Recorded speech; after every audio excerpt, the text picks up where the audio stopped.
మన దేశంలో పార్లమెంట్ కానీ అసెంబ్లీ కానీ ఉన్నది ప్రజల సమస్యలు పరిష్కరించడానికి వాళ్ళకున్న ఇబ్బందుల గురించి పార్లమెంట్ కానీ అసెంబ్లీ కానీ క్వశ్చన్ చేయడానికి. కానీ ఇంతవరకు ఎవ్వరూ దాన్ని ఆ పర్పస్ మీద యూటిలైజ్ చేయరు.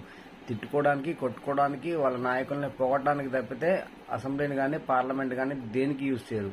కానీ రాఘవ చెడ్డా ఈ ఎంపీ మాత్రము ప్రజా సమస్యల మీదే మాట్లాడుతూ మన మొబైల్లో రీఛార్జ్ అయిపోయిన తర్వాత అవుట్ గోయింగ్ కట్ చేస్తే ఓకే గానీ ఇన్కమింగ్ కూడా ఎందుకు కట్ చేస్తున్నారు, ఇది అన్యాయం కాదా, ఇలా చేసే హక్కు ఈ సెల్యులర్ కంపెనీస్ కి ఎవరిచ్చారు అని చెప్పేసి పార్లమెంట్ లో గట్టి క్వశ్చన్ చేసింది అనమాట. ఇలాంటివి నిజంగా చాలా మంది మనసులో ఉంటది, కానీ ఎక్కడ మాట్లాడాలి, ఎవరితో మాట్లాడాలి, ఎలా మాట్లాడాలో తెలీదు. ఒక ఎంపీ గానీ ఒక ఎమ్మెల్యే గానీ తన వాయిస్ కనుక పార్లమెంట్లో కానీ అసెంబ్లీలో కానీ రేస్ చేస్తే దాని ఇంపాక్ట్ ఇప్పుడు సోషల్ మీడియాలో ఎంత వైరల్ అవుతుందో అంత వైరల్ అవుతుంది అనమాట. సో మనందరి సపోర్టు రాఘవ చెడ్డా గారికి ఉండాలి. ఎందుకంటే ప్రజల సమస్యల గురించి మాట్లాడేటోడే నాయకుడు తప్పితే వాళ్ళ నాయకులను పొగుడుతూ వాళ్ళ నాయకుల దగ్గర మార్కులు కొట్టేసి కాంట్రాక్టులు పదవులు కొట్టేద్దామని తాపత్రయపడేటోడు నాయకుడు కాదు.